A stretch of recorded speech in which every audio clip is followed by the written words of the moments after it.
जटाटवी गलज्जल प्रवाह पावितत्सले गलेवलम्ब्य लम्बिताम्बुजङ्गतुङ्गमालिकां डमड्डमड्डमड्डमनिनादवड्डमर्वयं चकार चण्डताण्डवं तनोतु नः शिवा शिवं जटाकटाः सम्भ्रमा भ्रमान्यलिम्प निर्झरी विलोलवीचि वल्लरी विराजमानमूर्धनि धगन्धगन्धगज्ज्वलल्ललाटपट्टपावके किशोरचन्द्रशेखरे रतिः प्रतिक्षणं मम जटाटवी गलज्जल प्रवाह पावितत्सले गलेवलम्ब्य लम्बिताम्बुजङ्गतुङ्गमालिकाम्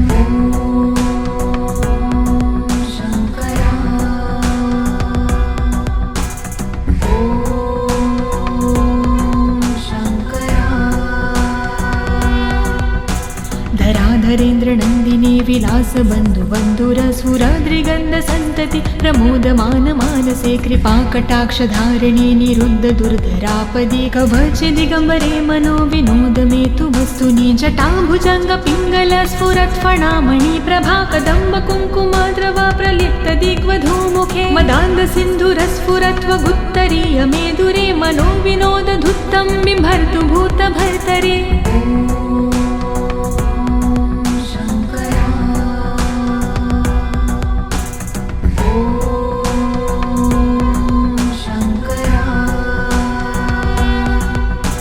सहस्रलोचन प्रभृत्य शेषलेख शेखर प्रसून धूलिधोरणि विधूसराङ्घ्रिपीठ भुजङ्गराजमालया निबद्ध जाटजूटकः श्रिये चिराय जायता चकोरबन्धुशेखर ललाट चत्वरज्वल धनञ्जय स्फुरिगभानिपीत पञ्चसायकं निमन्निलिम्बनायम सुधामयूखलेखया विराजमान शेखरं महाकपालि सम्पदे शिरोजलायमस्तु नः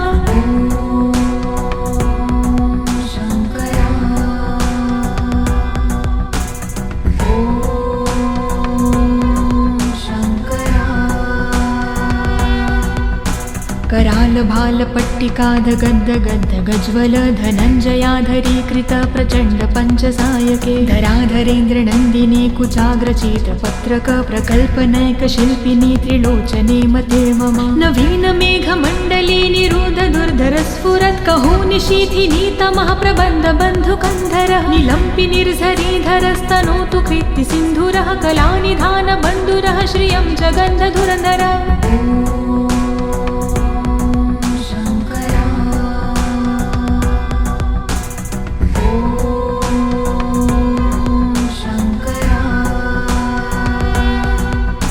प्रफुल्लनीलपङ्कज प्रपञ्चकालिमच्छटा विडम्बिकण्ठकन्धरारुचि प्रबन्धकन्धरं स्मरच्छिदं पुरच्छिदं भवच्छिदं मखज्जिदं गजच्छिदान्धकच्छिदं तमन्तकच्छिदं भजे अगर्व सर्वमङ्गला कलाकदम्ब मञ्जिरी रसप्रवाह माधुरी विजृम्भणा मधुव्रतं स्मरान्तकं पुरातकं भावन्तकं मखातकं गजान्तकान्धकान्तकं तमन्तकान्तकं भजे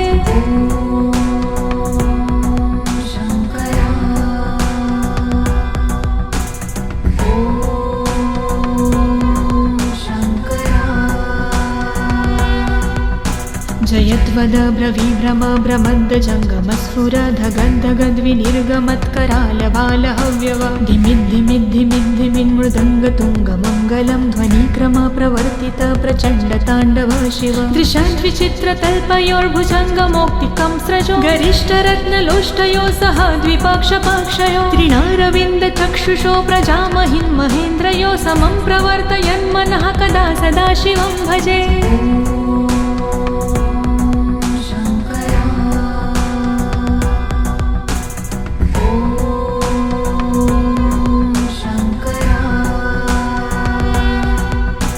कदा निलिम्प निर्झरी निकूजकोटरे वसन् विमुक्तदुर्मती सदा शिरस्तमञ्जलि वहन् विमुक्तलोललोचनोललामभाललग्नकः शिवेति मन्त्रमुच्चरन् कदा सुखी भवाम्यहं निलिम्पनाथ नागरी कदम्बमौलमल्लिका निगुम्ब निर्भरक्षलं धूष्णिका मनोहरः तनोतु नो मनोमुदं विनोदिनी महानिशं परिश्रया परं पदं तदङ्गजद्विषाचयः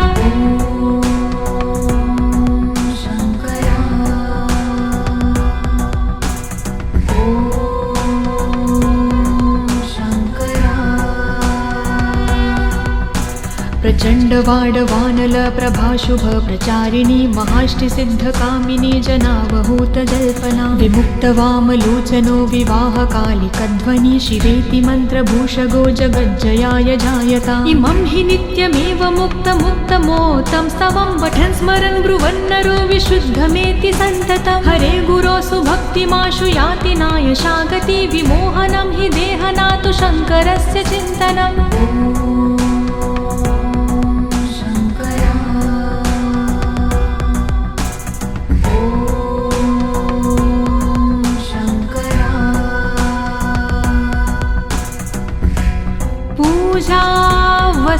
पूजावसानसमये दशवक्त्रगीतं यः शम्भो पूजन्मिदं पठति प्रदोषे तस्य स्थिरा रथगजेन्द्र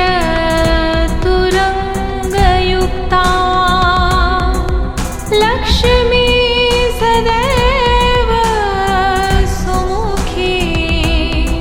प्रददाति शम्भुः इति शिवताण्डवस्तोत्रं सम्पूर्णम्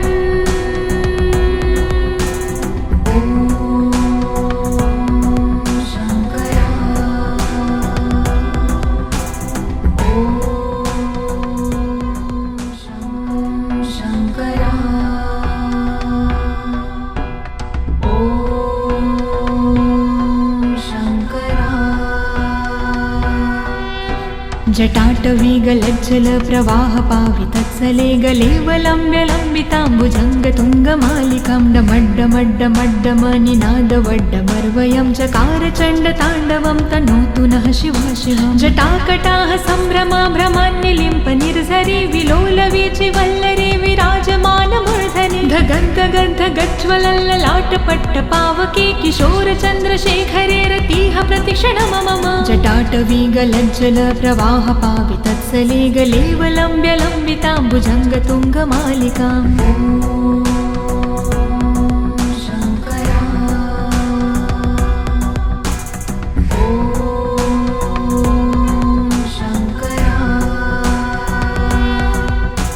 धराधरेन्द्रनन्दिनी विलासबन्धुबन्धुरसुराद्रिगन्धसन्तति प्रमोदमान मानसे कृपाकटाक्षधारिणी निरुद्ध दुर्धरापदे कवचिदिगम्बरे मनो विनोदमेतु वस्तुनि जटाभुजङ्गपिङ्गल स्फुरत्फणामणि प्रभा कदम्ब कुङ्कुमद्रवा प्रलिप्त दिग्वधूमुखे मदान्धसिन्धुरस्फुरत्वगुत्तरीय मेदुरे मनो विनोदधुत्तं बिम्भर्तु भूतभर्तरे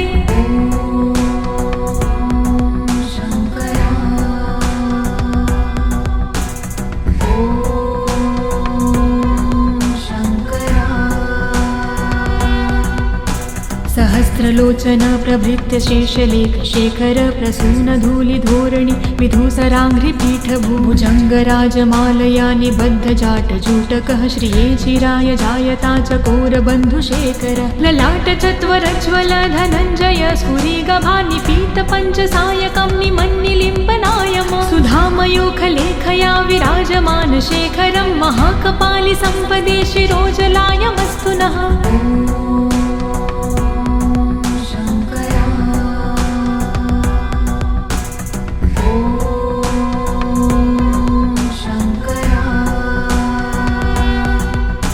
करालभालपट्टिकाधगद्धगद्धगज्वल धनञ्जयाधरीकृत प्रचण्ड पञ्चसायके धराधरेन्द्रनन्दिनी कुचाग्रचित्रपत्रक प्रकल्पनैकशिल्पिनी त्रिलोचने मते मम नवीनमेघमण्डली निरुद्ध दुर्धरस्फुरत् कहोनिशीथिनी तमः प्रबन्धबन्धुकन्धरः निलम्पि निर्झरीधरस्तनोतु कृत्तिसिन्धुरः कलानिधानबन्धुरः श्रियं जगन्धधुरधरः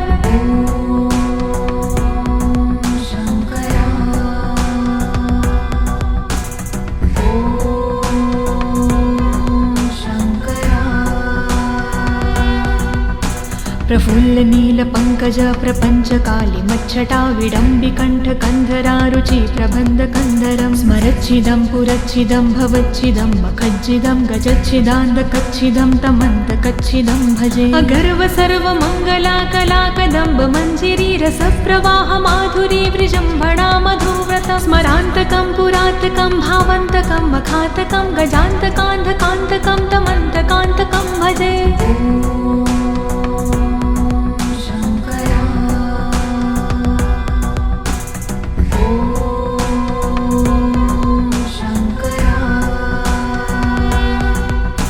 जयद्वद ब्रवीभ्रम भ्रमद्दजङ्गमस्फुरधगद्धगद्विनिर्गमत्करालबालहव्यव धिमिद्धिमिद्धिमिद्धिमिन्मृदङ्गतुङ्गमङ्गलं ध्वनिक्रम प्रवर्तित प्रचण्डताण्डव शिव दृशद्विचित्रतल्पयोर्भुजङ्गमौक्तिकं स्रजो गरिष्ठरत्नलोष्टयो सह द्विपक्षपक्षयो त्रिणारविन्दचक्षुषो प्रजामहिन्महेन्द्रयो समं प्रवर्तयन्मनः कदा सदा शिवं भजे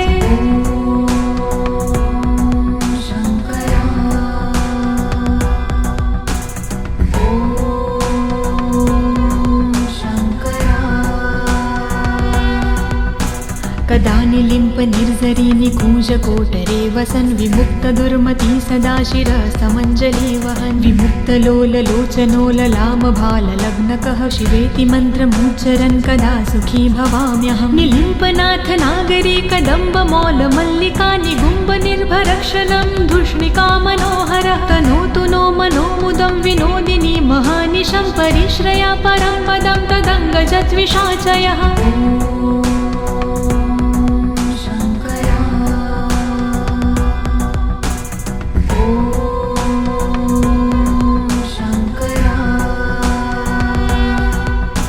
प्रचण्डवाडवानल प्रभाशुभ प्रचारिणी महाष्टिसिद्धकामिनी जनावहूतजल्पना विमुक्तवामलोचनो विवाहकालिकध्वनि शिवेति मन्त्रभूषगो जगज्जयाय जायता इमं हि नित्यमेव मुक्तमुक्तमोतं स्तवं पठन् स्मरन् ब्रुवन्नरो विशुद्धमेति सन्ततं हरे गुरो सुभक्तिमाशु याति नायशागति विमोहनं हि देहनातु शङ्करस्य चिन्तनम्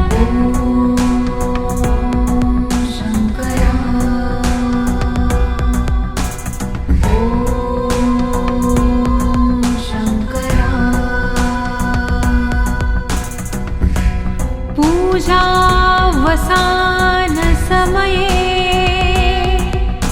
दशवक्त्रगीतं यः शम्भो पूजन्मिदं पठति प्रदोषे तस्य स्थिरा रथगजेन्द्र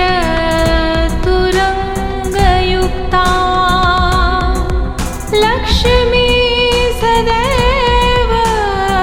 सुमुखी प्रददाति शम्भुः इति शिवताण्डवस्तोत्रं सम्पूर्णम्।